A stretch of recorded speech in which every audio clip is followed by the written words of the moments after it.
I'm Jeff Nemnich. And I'm Rick Paulette. And we're the hosts of The Last Stand. Coyote hunting is my passion. And coyote calls are my livelihood. And together we aim to bring you the best predator hunting tips, tricks, and tactics, right down to The Last Stand. The Last Stand, presented by Lucky Duck Predator Calls. We are the masters of deception. Swagger bipods. Shoot with confidence, shoot with swagger. Onyx Hunt. Know where you stand. Hornady. Accurate, deadly, dependable.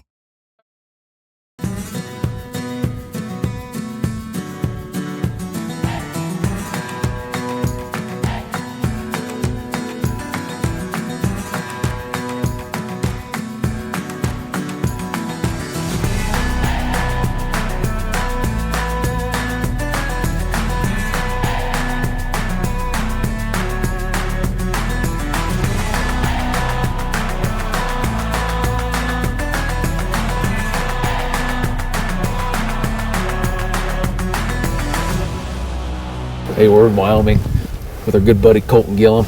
Rick made the trip out. We probably couldn't, for Wyoming we usually deal with a crap load of wind, and we're actually, looks like we're gonna hit it pretty good this trip, so we're keeping our finger crossed. As you saw in our last episodes, South Dakota, we hit a lot of wind, but we're right here amongst the wind farm, so you never know what we're gonna get, but it's cold, probably the coldest it's been this season so far, so this country, I've seen them come from a long ways. Hopefully we get to watch it. Colten's gonna be running the shotgun early on. We're gonna rotate around. Probably gonna put Rick down on the shotgun. Yeah, I'll do it a little bit when I'm ready for a nap.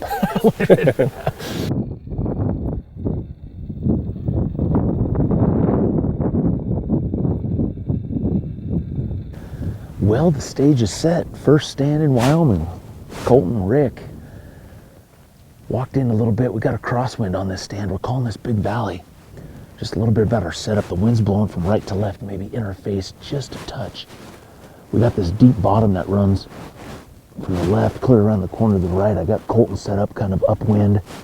Got the call right out in front of him.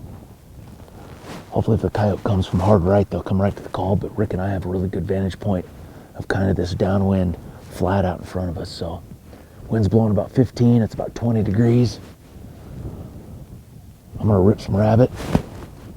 Maybe 4 or 5 minutes tops, and then get into some pup distress and see what happens here.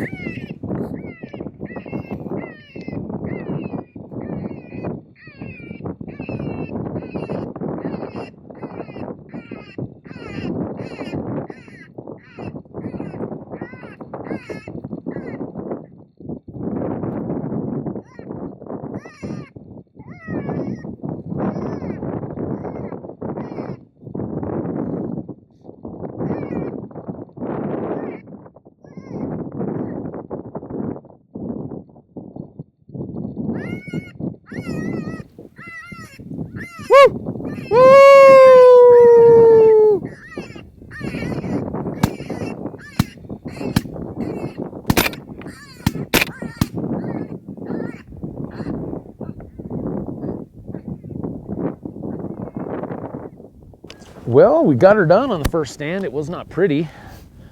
Coyote came in exactly where we didn't want him to come from. Rick and I had this conversation right when we sat down. I knew Colten's out in front of us just a little bit. So I was assuming that Colten's scent is blowing out in front of us about 50 yards, and right where this coyote came, I think he got to right here and winded Colten, I think.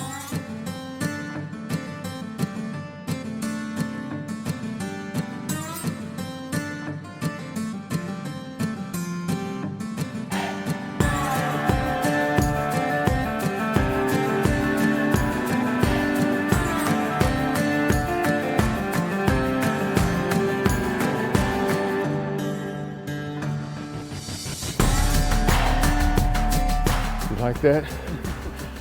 You'd like to see the old man sucking air?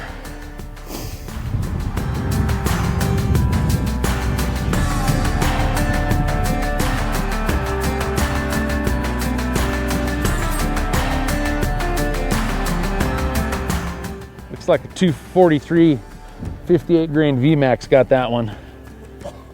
I'm gonna give that one to Rick. I watched it roll in the scope, so I know he'll like to hear that.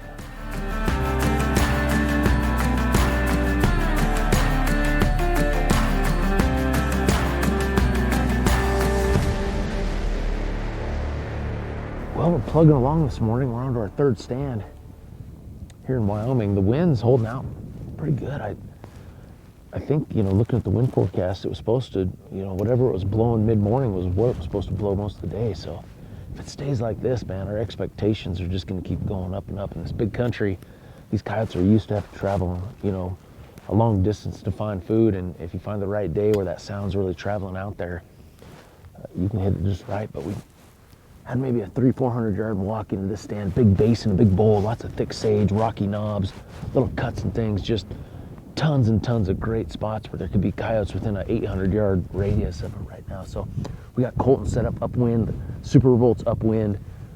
He's kind of sitting down in front of him, so if the coyote comes up hard to the left, it'll be right in his face. Rick and I kind of got everything else covered here with the rifles.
So that coyote, he was kind of on the downwind half already.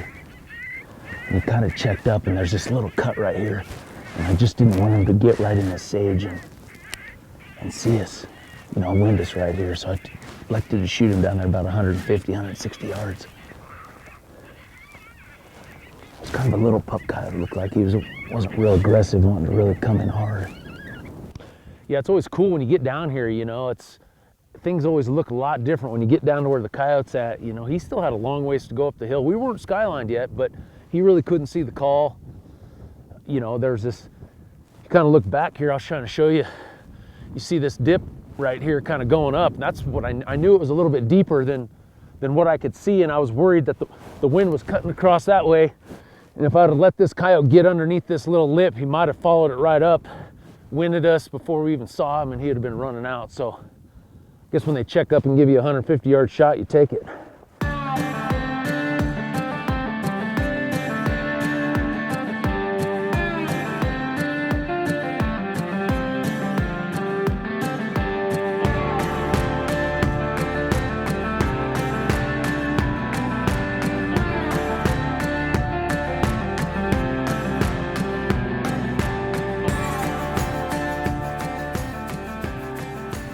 This stand looks primo. It's our fifth stand of the morning. Wind's still really good. I mean, maybe 15, maybe. I mean, I'm cranking the Super Revolt. I'm maxing it out at 32. I'm even going gain 4. I think just today, to me, it's the type of day that if the coyote hears it, I think they're gonna come to some extent. So, I mean, we can see for 5 miles across this big valley, tons of pockets of deep sage and all kinds of stuff. So Colten's tucked down right below us here, about 60 yards, and some thick sage calls right out on a little flat in front of him. If we get one coming, it should be a great show.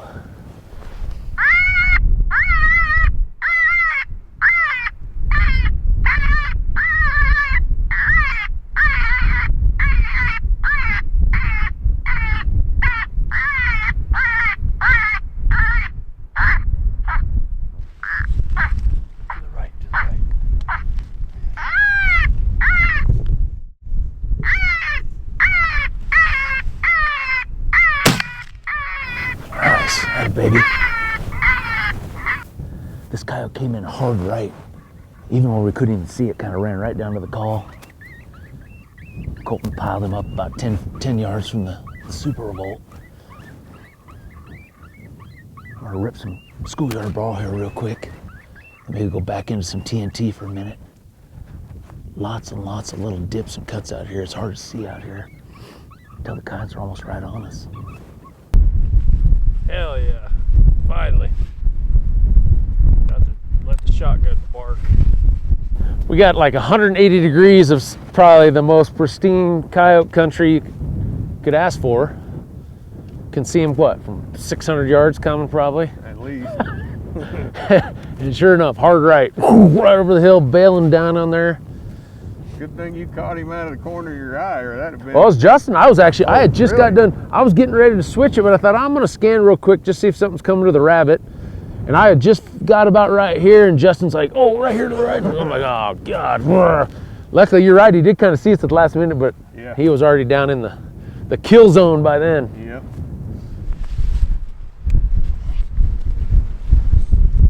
Nice, man. Finally got a buckshot coyote. Well, figures Rick and I are talking about all this awesome country, and then it comes hard right like that. That's what I just told him. You know, He got a big wide open basin. He come from probably where he could see the truck. well, when he turned, he kind of looked up at us. I think he saw us a little bit, and he kind of veered, but it was too late at that point. You let him have it. Yeah, I let him. I waited a second just to make sure everybody was on him, but Another this year's coyote, probably. Just a little older one. yeah, a little older, maybe 2. Got the shell casing. Yes. Nice one. Just so we don't get any comments, Hornady 3-inch BB. There you go.